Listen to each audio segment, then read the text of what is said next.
Hello guys, कैसे हैं आप सभी। लास्ट क्लास में हमने सीखा था रेजिस्टिविटी के बारे में। आज मैं बताऊंगा रेजिस्टेंस का कॉम्बिनेशन ऑफ रेजिस्टेंस, कि भाई रेजिस्टेंस कंबाइन होता है तो कैसे काम करता है, सीरीज में कैसे काम करेगा, पैरेलल में कैसे काम करेगा, और सीरीज में क्या इफेक्ट पड़ता है, पैरेलल में क्या इफेक्ट पड़ता है, ये सारी बातचीत करने वाले हैं। सो देखो, सबसे पहले जो बात करेंगे resistance in series. Resistance in series का मीनिंग क्या है। मान लो मेरे पास ये 4 रेजिस्टेंस है, ये मान लिया मैंने ये रेजिस्टेंस है। अगर मैं इन रेजिस्टेंस को एक के साथ एक कनेक्ट कर दूं, जैसे कि मान लो इसके साथ ये और फिर इसके पीछे ये और इसके साथ भी एक और ये लगा दिया, तो इनको क्या बोलेंगे, सीरीज है। लेकिन अगर इसी को इस तरीके से अटैच कर दूं, जैसे रेल का ट्रैक होता है जिस तरीके से, अगर इस तरीके से एक के नीचे एक करके अटैच कर दूं तो ये क्या हो गया, पैरेलल कॉम्बिनेशन।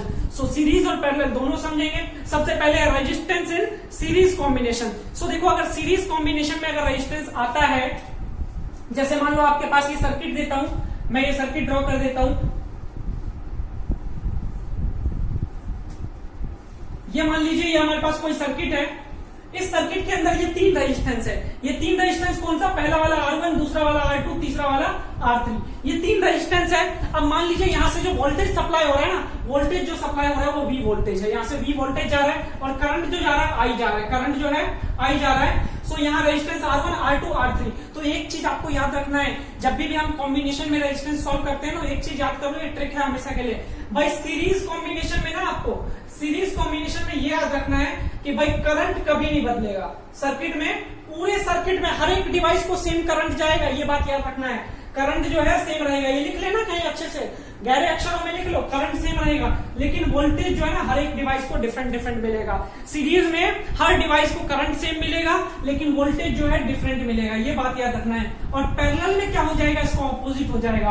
पैरेलल में करंट जो है हर डिवाइस को डिफरेंट मिलेगा, करंट जो है हर डिवाइस को डिफरेंट, लेकिन वोल्टेज की बात करें तो वोल्टेज सबको सेम मिलेगा, वोल्टेज सबको सेम मिलेगा। सो आप ये कह सकते हैं कि भाई सीरीज में जो है हमारा, सीरीज में जो है करंट सबको सेम मिला और पैरेलल में हमारा वोल्टेज सबको सेम मिला। ये बातचीत याद रखना, इसी ट्रिक पे जो हम सॉल्व करेंगे। देखो, अब देखो, मैंने बताया आपको सीरीज में करंट सेम है, तो हम क्या करेंगे, जो डिफरेंट है ना वो फाइंड करेंगे। डिफरेंट क्या है हमारा, डिफरेंट हमारा वोल्टेज है। तो देखो वोल्टेज कैसे कैलकुलेट होगा। अगर सीरीज में वोल्टेज कैलकुलेट करना चाहते हो ना, तो आपका इसका वोल्टेज कुछ और होगा, इसका वोल्टेज V1 होगा, इसका वोल्टेज आपका V2 होगा और इसका वोल्टेज जो होगा V3 होगा।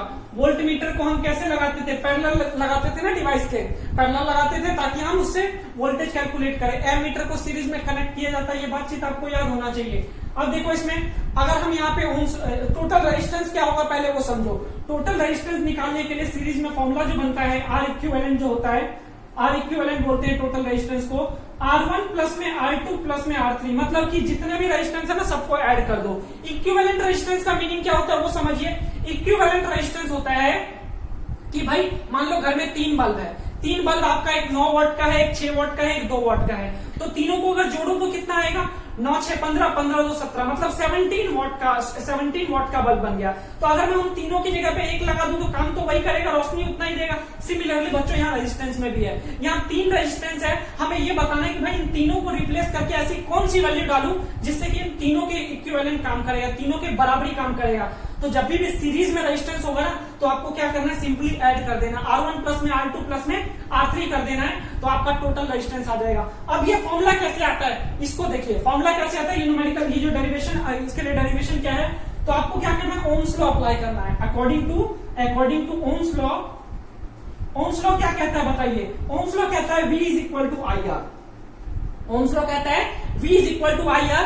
अब देखो, डिफर क्या कर रहा है, वोल्टेज। तो हर एक डिवाइस के लिए वोल्टेज निकाल लो। पहले बैटरी के लिए निकाला V इक्वल टू IR, इसके लिए क्या हो जाएगा, V1 इक्वल टू IR1 हो जाएगा। और उसके बाद दूसरे वाले के लिए क्या हो जाएगा, V2 इक्वल टू IR2 और V3 क्या हो जाएगा, IR3। तो ये क्या हो गया, हर एक डिवाइस के लिए मैंने क्या क्या निकाल दिया, जो भी सर्किट में यूज हो रहा है, बैटरी से लेकर AC, कूलर, पंखा, जो कुछ भी है सबके लिए वोल्टेज निकाल दो।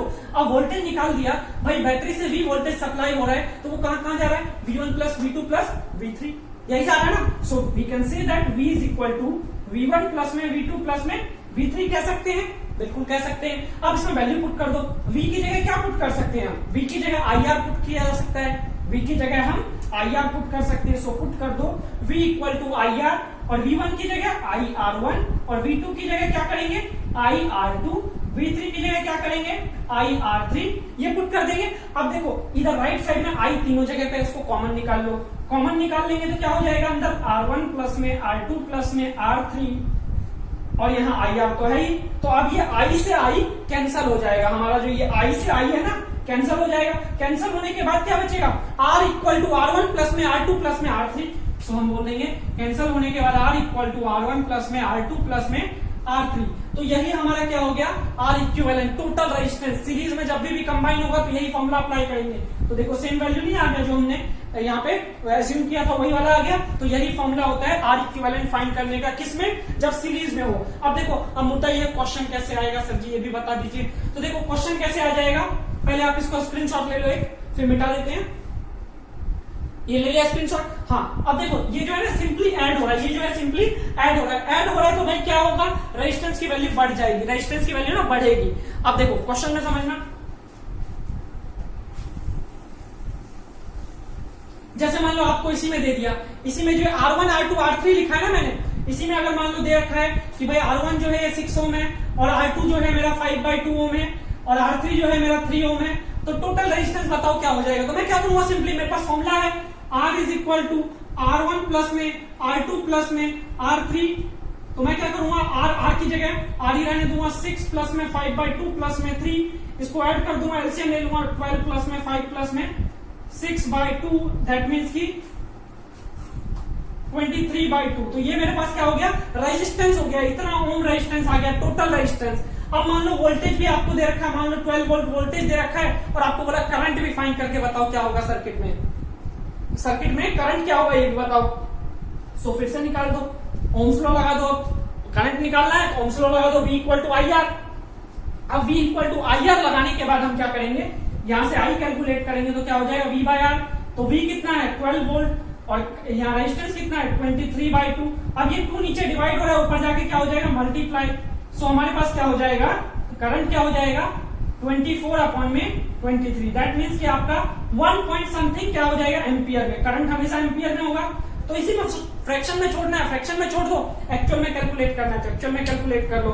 सो इस तरीके से क्वेश्चंस आपके आते हैं कि भाई इस तरीके से करंट भी निकालो और रेजिस्टेंस भी निकालो, तो समझ पा रहे हैं ये होगा सीरीज में। अब इसके अलावा जो है पैरेलल कॉम्बिनेशन बताता हूं, लेकिन पैरेलल कॉम्बिनेशन नेक्स्ट लेक्चर में बताता हूं क्योंकि ये जो लेक्चर थोड़ा सा लेंथी हो जाएगा। तो आज के लिए इतना ही रखते हैं, फिर मिलेंगे अगली सभा में, तब तक के लिए दुआओं में याद रखिएगा। Goodbye, take care.